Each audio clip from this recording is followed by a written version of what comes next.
Amidst the fallout of the Democrats' manufactured outrage over U.S./Russia summit and the pressure with Russian President Vladimir Putin that followed, President Donald Trump has received widespread criticism over his initial rejection of the Russian meddling narrative, even as President Trump attempted to clarify his comments, making a brief closed-door address to a handful of Republican members of Congress.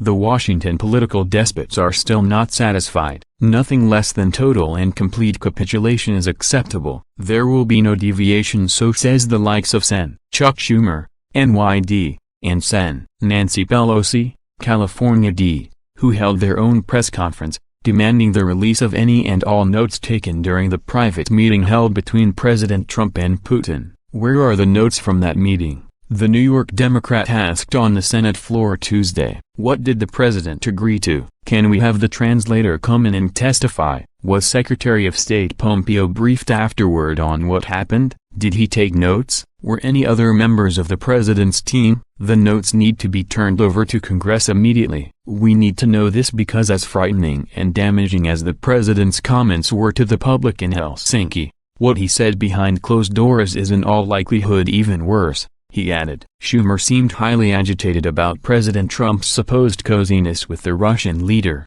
Does anyone believe that Trump was tougher on Putin in secret than he was publicly? It seems President Trump and his refusal to accept the narrative that Russia tried to influence the 2016 presidential election the American intelligence community is attempting to push is highly troubling. Yet it seems Schumer himself has some answers to give regarding pictures that have surfaced from 2003 showing Schumer sharing donuts with Putin. The picture in question was taken in 2003 as Russian President Vladimir Putin, right, enjoys a Krispy Kreme donut and coffee with Senator Charles Schumer from New York as Putin visits the first New York gas station of the Russian company Lukoil. And someone made this hilarious video compilation of Schumer and Putin to the tune of You're My Best Friend by the rock band, Queen. The picture originally surfaced back in March 2017. As the Gateway pundit reported, Democrat Senate Minority Leader Chuck Schumer continues to push the Russia conspiracy.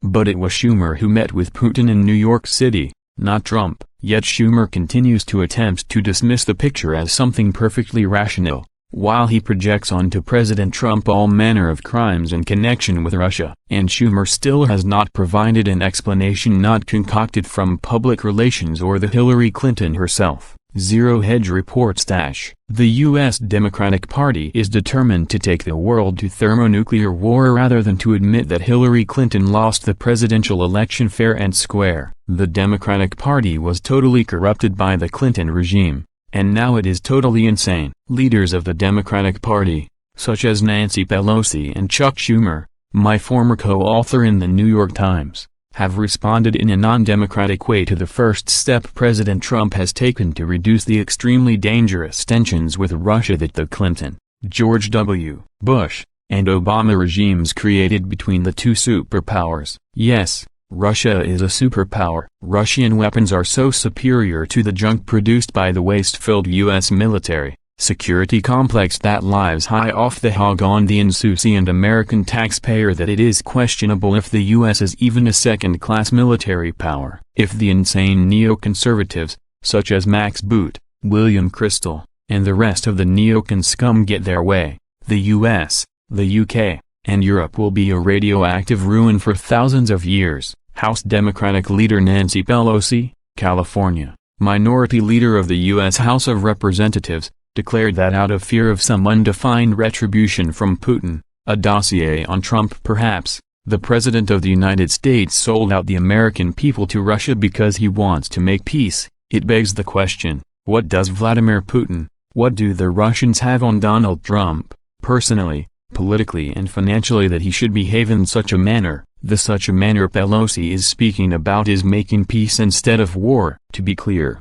the Democratic Minority Leader of the U.S. House of Representatives has accused Donald Trump of high treason against the United States. There is no outcry against this blatantly false accusation, totally devoid of evidence. The press-institute media, instead of protesting this attempt at a coup against the President of the United States, Trump put the accusation as self-evident truth. Trump is a traitor because he wants peace with Russia. Schumer simply parrots Pelosi's false and baseless accusation. Millions of Americans will continue to wonder if the only possible explanation for this dangerous behavior is the possibility that President Putin holds damaging information over President Trump.